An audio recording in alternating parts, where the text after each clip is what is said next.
Hello everyone, this is Maurizio, editor-in-chief of embedded.com. I am here at Embedded World showing in Nuremberg in Germany, and I have the pleasure to be here at the Tasking booth with Gregor Zink, the CEO, and Christoph Herzog, the CTO of Tasking. Hi everyone, thanks a lot for being here. Hi, thank you for having us here. So, we are at Embedded World, so in these days we will run different topics. So what's new from Tasking in terms of products and solution? Gregor? Yeah, first of all, you see that maybe on our booth, so we just launched our new brand identity, new colors and new representation of Tasking, how we want to be perceived in the industry. That was, I think, due because of the acquisition of eSystem 2 years ago, and then just recently we announced all the acquisition of LDRA. Yep. And that is showcased in our booth in how we present ourselves. In terms of products, yeah, you see a lot of demonstrations here in terms of compilers and debuggers. Plenty of different compilers now, ARM-based compilers, but also, and I think we will come to that in a minute, also a compiler which is also able to compile RISC-V cores.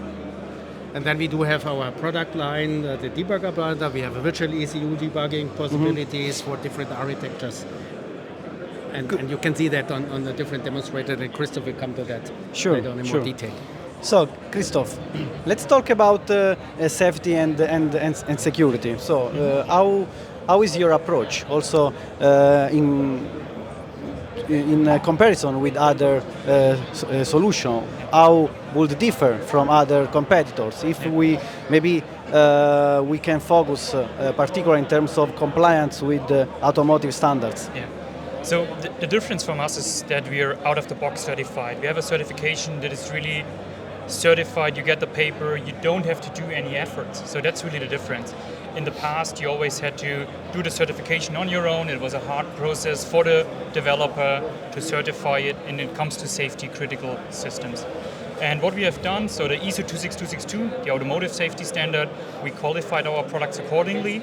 And in addition, we also added a ISO 21434, the cybersecurity standard. And the difference really is that our products are certified out of the box. The engineer can take it, can use it, and doesn't have to think about any efforts, doesn't have to take consideration and unsecure. And at the end of the project, he is really secure. That's the difference, out of the box certified. Thank you. So, Gregor, you mentioned the acquisition of LDRA in particular. So, tell me more about this acquisition. How do you see the merging both companies? Expertise, the expertise of both companies improving the development and verification process for embedded applications. Yeah. First of all, we know these guys since quite a time.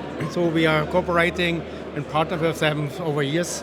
Okay. And it follows a bit our mission, and there's a kind of strategic intent behind this acquisition. So Tasking was coming from the compiler, then we added a system with a debugger product line, and now we're adding the next piece in a toolchain, which is offered by LDRA. So that's a bit our mission, to offer a one-stop shop to our customers, that they don't have to pick a tool here and there. You can have it out of the box from here, from Tasking, for the whole development process. So that's a bit the strategic intent. Another point which is also benefiting in this, our strategy is we are perceived as an automotive company, despite the fact we already do 20% out of our business outside of automotive, and LDRA is adding another big portion outside of automotive. Also safety critical, that's always important, that's at our core. Safety and security is at our core, and LDRA is heavily invested or involved in aviation, defense, medical, railway. So this gives us an opportunity also to offer our products, Tasking products, compilers and debuggers, in other industry which are also safety critical. So that's the rationale behind it. It's a team about 100 people, located, headquartered in Liverpool, and having some overlaps in the different regions. So a very good fit and a good add-on on our story. Thank you. So, Christoph, let's understand which are the key challenges for automotive developers when they are trying to meet the functional safety and cybersecurity standards. Maybe you can mention some case studies in this regard. So what we're really seeing from our customers, that the development speed is simply increasing. In the past, you had like 4 or 5 years time to develop a new ECU, and this is dramatically reducing. And the challenges we're seeing is that they are more and more getting under pressure, really getting under pressure and developing software earlier, better quality, and also to a wider range. So 2 dimensions, they are moving faster, but also for more architectures. And how we tackle this with our portfolio, and we have the compiler at our heart, and we have added puzzle pieces around that our customers make it faster and easier.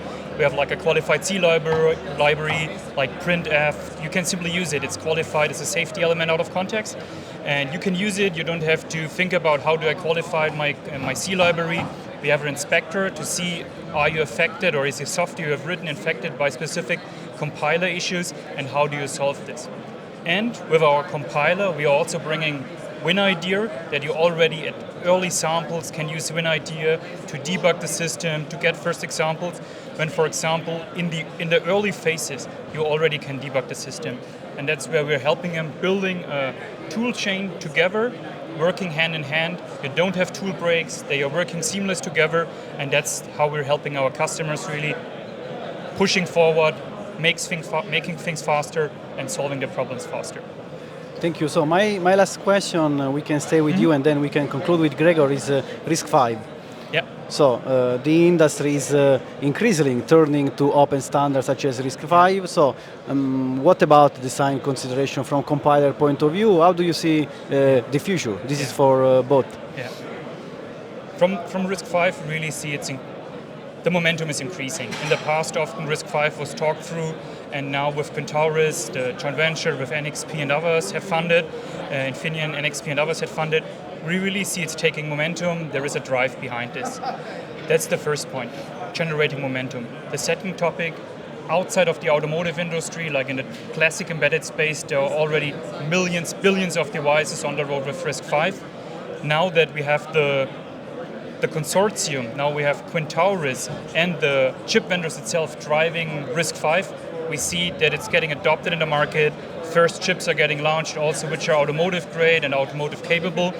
What we do from Tasking, we have a compiler, we have a RISC-V compiler, working close with the chip vendors for the next chip generation.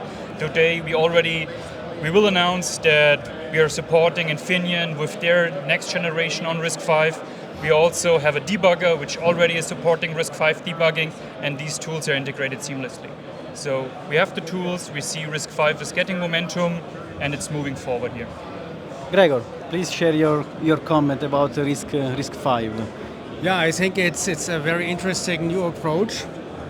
I think what it was missing, and that's why it is not yet maybe that deployed in the automotive, is a robust and secure ecosystem, tooling and so on, and that's our mission, and that I think that's the reason for entering in this space from a tasking point of view, provide tools as good as we have done it for other architectures, and I think RISC-V will take off.